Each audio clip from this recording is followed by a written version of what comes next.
चीन के एक गांव में एक बौद्ध गुरु का एक आश्रम, जिसमें हजारों की संख्या में बौद्ध भिक्षु अपने गुरु के साथ जीवन को कैसे जीना चाहिए यह सीखने के लिए उस आश्रम में अध्ययन करते थे। उन्हीं भिक्षुओं में से एक भिक्षुक ने एक दिन अपने गुरुदेव से पूछा कि गुरुदेव, हम सभी शिष्य आपके यहाँ विद्या अध्ययन करते हैं और हम अपने विद्या अध्ययन के अंतिम समय पर हैं। इसके बाद हम सभी अपना जीवन कैसे जिएंगे और एक परिवार में लोग कैसे रहे ताकि उस परिवार में हमेशा खुशहाली बनी रहे, और परिवार के प्रत्येक इंसान को वह कौन से काम करने चाहिए ताकि उनमें कभी भी आपस में लड़ाई झगड़ा ना हो, कभी भी उस परिवार में कलह ना हो।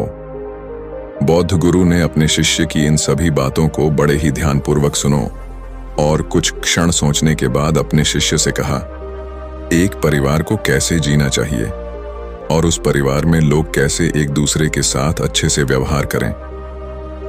यह सभी बातें बताने के पहले मैं तुम्हें एक कहानी सुनाना चाहता हूं, जिसके द्वारा तुम यह समझ जाओगे कि एक परिवार में लोगों को एक दूसरे के साथ कैसा व्यवहार करना चाहिए ताकि उनमें कभी भी लड़ाई झगड़ा ना हो, उस परिवार में हमेशा सुख शांति बनी रहे। तो कहानी है, एक गांव में दो भाई रहते थे और दोनों ही सगे भाई थे। उन दोनों भाइयों की उम्र जैसे जैसे पार हुई तो पहले पिताजी का स्वर्गवास हो गया और उसके बाद कुछ ही वर्षों के बाद मां का भी स्वर्गवास हो गया। छोटा भाई थोड़ा सीधा साधा भोला भाला था, तो बड़े भाई ने माता पिता की सारी संपत्ति पर कब्जा कर लिया। इतना ही नहीं, जमीन जायदाद, उनका सोना चांदी जेवरात, उनका धन, उनका मकान, उनकी ऑफिस, उनकी दुकान, सब पर अपना कब्जा जमा लिया और छोटे भाई को अलग कर दिया। छोटा भाई वैसे भी भोला भाला था। उसने कहा, भाई साहब, मुझे तो केवल आपका प्रेम और सद्भावना चाहिए। मुझे आपसे दौलत, पैसा, जमीन जायदाद नहीं चाहिए, और वैसे भी मुझे तो शादी करनी नहीं है। मुझे जिंदगी भर अकेला ही रहना है, और जब अकेला ही रहूंगा तो मुझे धन दौलत जमीन का क्या करना है। उसने कहा, बड़े भैया, यह जमीन जायदाद संपत्ति सब आपके पास रहे। आपके बच्चे हैं तो जमीन आपके काम आएगी, और मैं विवाह करने वाला हूं, नहीं, मैंने फैसला किया हुआ है। इसलिए आप जमीन जायदाद को लेकर कभी आपस में दूरियां मत बनाना। लेकिन पता नहीं बड़ा भाई इतना कुटिल बुद्धि का था कि छोटा भाई जितना भोला भाला था वह उसे बुद्धू समझ रखा था। आखिर में उसने अपने छोटे भाई को घर से भी धक्के मारकर निकाल दिया। छोटा भाई किसी पुराने से मकान में जाकर किराए का एक मकान लेकर, कमरा लेकर वहां पर रहने लगा और छोटे मोटे काम करके अपने भरण पोषण की व्यवस्था करने लगा। परिवार और आसपास के लोगों ने बहुत समझाया कि भैया, तेरा छोटा भाई है, उसने तो अपना हक तक नहीं मांगा। माँ बाप चले गए, बेचारा अकेला है, विवाह भी तो नहीं किया है, 2 वक्त की रोटी ही मिल जाए तो उसके लिए बहुत है। परंतु उसने कहा कि नहीं, मेरे घर में इसके लिए कोई जगह नहीं है। ये जाने उसकी जिंदगी, जाने बात थोड़ी पुरानी है। एक दिन की बात है, बड़ा भाई व्यापारिक काम के लिए कुछ दिनों के लिए कहीं बाहर गया हुआ था। मैं तब की बात कर रहा हूं जब दूर प्रदेश से बात नहीं हो सकती थी और वह बड़ा भाई बाहर गया हुआ था। और अगले दिन की बात है, पीछे उसके मकान में आग लग गई। किसी तरह से सामान बचा बचा कर बाहर लाया गया। आग इतनी तेज लग चुकी थी कि पूरा मकान धुंधु कर जल रहा था। घर की मालकिन महिला भी बाहर आ चुकी थी, और जब छोटे भाई को पता लगा कि बड़े भाई के मकान में आग लग गई, इस बीच वह भी दौड़ा दौड़ा आया था, ये देखकर कि बड़े भाई के मकान में आग लग गई है। आग बुझाने की कोशिश करो। भाभी ने बताया कि भैया तो कुछ दिनों के लिए बाहर गए हुए हैं। तभी छोटे भाई के दिमाग में आया कि अरे भाभी, मुन्ना कहाँ है। तब भाभी ने कहा, मुन्ना, अरे वह तो अभी भी कमरे में सोया है। अब अंदर जाने की किसी की हिम्मत ना हो रही थी। पूरा मकान आग से घिर चुका था, अंदर जाने की कोई भी हिम्मत ना कर रहा था। तब भाभी ने कहा, मेरे बच्चे को बचाओ, मेरे बच्चे को बचाओ, पर कोई भी अंदर जाने की हिम्मत नहीं कर रहा था। छोटा भाई पास में खड़ा था। उसने बगल वाले घर में जाकर कंबल लिया और कंबल को ओढ़कर चल पड़ा। मोहल्ले वाले मना करते रहे थे कि अरे तू कहां घुसकर मरने जा रहा है, इतनी भयंकर आग है, एक बार चला गया तो बाहर न निकल पाएगा। परंतु उसने कहा, मेरा भाई यहां नहीं है, पर मेरा फर्ज है कि मैं अपने भाई के बच्चे को जान न्योछावर करके भी उसकी जान बचा लूं। और छोटे भाई ने कंबल ओढ़ा और कूद पड़ा आग के अंदर अपने बड़े भाई के बच्चे को बचाने के लिए। सबको पता था कि अब वह भी बाहर नहीं आएगा। इतनी तेज आग है, अरे बच्चा मरा सो मरा, अब तो इसका चाचा भी अंदर मरेगा।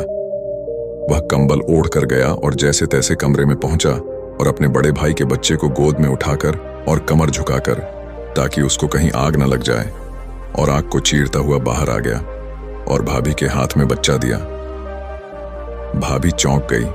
अरे वह देवर जिससे मैं नफरत करती रही हूं, वह देवर जिसको हमने घर से निकला था, वह देवर जिससे मैं बात करना पसंद नहीं करती थी, उसने तो भगवान का काम किया और मेरे बच्चे को बचाकर बाहर जिंदा निकाल दिया। बच्चा तो बच गया, पर वह छोटा भाई पूरा झुलस गया। उसे सरकारी अस्पताल में ले जाया गया, उसका इलाज शुरू हुआ और वह कुछ दिनों में स्वस्थ हो गया। इसके बाद वह फिर से एक मंदिर में जाकर रहने लगा। कुछ दिनों के बाद बड़ा भाई आया। उसकी पत्नी कार लेकर स्टेशन गई और स्टेशन पर जैसे ही बाहर निकले तो उसने कहा, घर चलो। पत्नी ने कहा, पहले मुझे मंदिर चलना है। उसने सोचा जरूर आज व्रत रहा होगा। उसने कहा, आज कोई व्रत नहीं है, ऐसे ही जाना है। पत्नी ने हाथ से इशारा किया, इधर मंदिर है, और चलते चलते गाड़ी पहुंच गई सरकारी अस्पताल के बाहर। उसने कहा, यह तो हॉस्पिटल है। पत्नी ने कहा, इस हॉस्पिटल में मेरा एक मंदिर है, आप अंदर चलिए तो सही। उसे कुछ भी बात बताने के बजाय अंदर गए और जहां जले हुए लोगों को रखा जाता था उस वार्ड में पहुंचे। पति ने कहा कि तूने तो मंदिर जाने को कहा था और तू मुझे कहां ले आई। पत्नी ने कहा, मंदिर चलो तो सही, मैं तुम्हें मंदिर का भगवान भी दिखाती हूं। और तब वह अंदर लेकर गई जहां पर कंबल ओढ़कर छोटा भाई लेटा हुआ था, पूरा शरीर उसका जला हुआ था। उसने उसका हाथ पकड़ा और कहा, यह है मंदिर और ये लो, भगवान के दर्शन कीजिए। तब वह कहता है, तू पागल है क्या? अरे इसका तो मैं मुंह देखना पसंद नहीं करता हूं, मैंने इसको घर से निकाल दिया है। उसकी पत्नी ने कहा, ऐसा मत बोलो, ये भगवान बनकर हमारे घर के लिए आया है, देवदूत बनकर हमारे घर के लिए आया है। अरे क्या बताऊं आपको, आप तो चले गए थे, अगले दिन घर में आग लग गई थी। आग से पूरा घर धूं धूं कर जल गया था। सामान तो बाहर निकाल लिया पर मुन्ना अंदर रह गया था। पूरा मोहल्ला देख रहा था और यह मेरा भाई भी वहीं पर खड़ा था। मैंने उससे भी बोला था, लेकिन वह भी आग के अंदर नहीं गया। पर आपका महान छोटा भाई, जिसको आपने गलत समझकर घर से निकाल दिया, लगातार यह आपके महान छोटे भाई ने भगवान की भूमिका अदा की है। और भगवान की भूमिका अदा करके आपके बच्चे को जिंदा इसी ने ही रखा। ये बच्चे को निकाल कर बाहर लेकर आए थे, इसलिए ये देवर नहीं, मेरे लिए भगवान का दिया हुआ वरदान है। और तब जब वह स्वस्थ हो गए फिर भी उसने भाभी को धन्यवाद दिया। लेकिन जब वह अपने उसी पुराने मकान की तरफ जा रहा था तो भाभी ने कहा, हे देवर, जाओ ना, अब आपका मकान और कहीं नहीं है, अब आपका मकान यही है। जब छोटा भाई अपने बड़े भाई के मकान तक पहुंचा तो देखा उस मकान के आगे पहले जो नाम का पत्थर लगा था उसमें केवल बड़े भाई का ही नाम लिखा था, पर अब उसमें दोनों भाइयों के नाम लिखे थे। वह अंदर गया तो भाभी आरती लेकर आ गई और आरती करने लगी। देवर ने कहा, भाभी क्या कर रही हो? उसने कहा, आज देवर नहीं आए हैं, मेरे घर में छोटे देवर के रूप में भगवान आए हैं, क्योंकि मैं जानती हूं आप देवर नहीं, आप भगवान बनकर आए हैं। आपने मेरे बच्चे को बचाया, अगर आप ना होते तो हमारा पूरा परिवार ही खत्म हो गया होता। तब बौद्ध गुरु ने कहा, शिष्य, यह परिवार होता है, इसका नाम घर होता है, इसका नाम जीवन होता है, जहां पर व्यक्ति स्वार्थों के शकुनी बनकर नहीं जीता है, जहां पर व्यक्ति सारथी कृष्ण बनकर हमेशा साथ देते हैं, जहां व्यक्ति स्वार्थों को नहीं जीता, जहां व्यक्ति त्यागी को जिया करता है, उसी का नाम परिवार होता है। परिवार का मतलब यही होता है, जहां पर कोई किसी पर वार नहीं करेगा, जहां पर सब एक दूसरे के साथ रहेंगे, एक दूसरे के काम आएंगे। एक के ऊपर मुश्किलें हैं तो दूसरे तन मन धन समर्पित करेंगे। एक अगर गिर गया है तो वे अपना हाथ उठाकर उसको गले लगाकर आगे बढ़ा देंगे। इसी का नाम तो परिवार है। संयुक्त परिवार इसीलिए पहले हुआ करता था, ताकि कोई एक कमजोर रह गया है तो दूसरा उसे थोड़ा आगे निकाल दे। बड़ा भाई अगर कमजोर रह गया है तो छोटा भाई उसके परिवार को पार लगा दे। छोटा भाई अगर कमजोर रह गया है तो बड़ा भाई उसको पार लगा दे। मेरे शिष्य, इसी का नाम परिवार होता था, जहां पर स्वार्थ नहीं, जहां पर त्याग होता है।